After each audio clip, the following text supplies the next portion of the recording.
Inkborn.Studio presents Storytellers Inked, the Yellow Fairy Book, The Death of the Sun Hero. Many, many thousands of years ago, there lived a mighty king who heaven had blessed with a clever and beautiful son. When he was only 10 years old, the boy was cleverer than all the king's counselors put together, and when he was 20, he was the greatest hero in the whole kingdom. His father could not make enough of his son, and always had him clothed in golden garments which shone and sparkled like the sun, and his mother gave him a white horse which never slept and which flew like the wind. All the people in the land loved him dearly and called him the Sun Hero, for they did not think that his like existed under the sun. Now it happened one night that both his parents had the same extraordinary dream. They dreamt that a girl, all dressed in red, had come to them and said, "If you wish that your son should really become the Sun Hero in deed and not only in name, let him go out into the world and search for the tree of the sun, and when he has found it, let him pluck a golden apple from it and bring it home." When the king and queen had each related their dreams to each other, they were much amazed that they should both have dreamt the exact same thing about their son. The king said to his wife, "This is clearly a sign from heaven that we should send our son out into the world in order that he might come home the great Sun Hero, as the red girl said, not only in name, but in deed." The queen consented with many tears. The king at once bade his son set forth in search of the tree of the sun, from which he was to pluck a golden apple. The prince was delighted at the prospect, and set out on his travels that very day. For a long time he wandered all through the world, and it was not till the 99th day after he started that he found an old man who was able to tell him where the tree of the sun grew. He followed his directions and rode on his way, and after another 99 days he arrived at a golden castle which stood in the middle of a vast wilderness. He knocked at the door, which was opened noiselessly by an invisible hand. Finding no one about, the prince rode on and came to a great meadow where the sun tree grew. When he reached the tree, he put out his hand to pick a golden apple, but all of a sudden the tree grew higher so that he could not reach its fruit.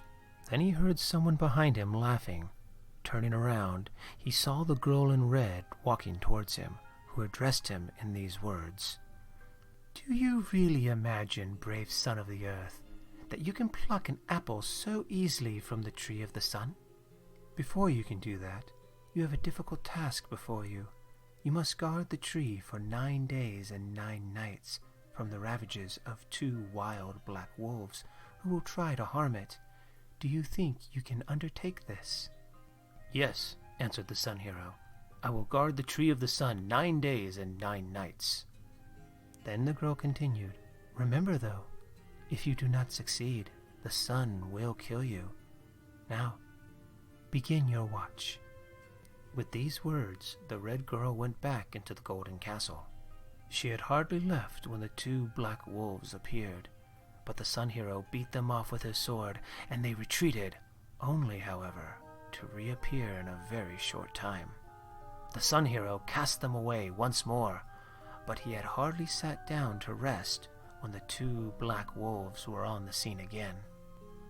This went on for 7 days and nights, when the white horse, who had never done such a thing before, turned to the Sun Hero and said in a human voice, "Listen to what I am going to say. A fairy gave me to your mother in order that I might be of service to you.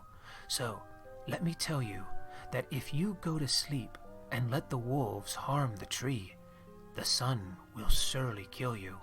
The fairy, foreseeing this, put everyone in the world under a spell which prevents their obeying the sun's command to take your life. But all the same, she has forgotten one person who will certainly kill you if you fall asleep and let the wolves damage the tree. So, watch and keep the wolves away.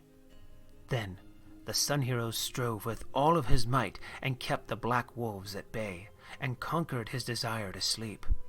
But on the 8th night his strength failed him, and he fell fast asleep.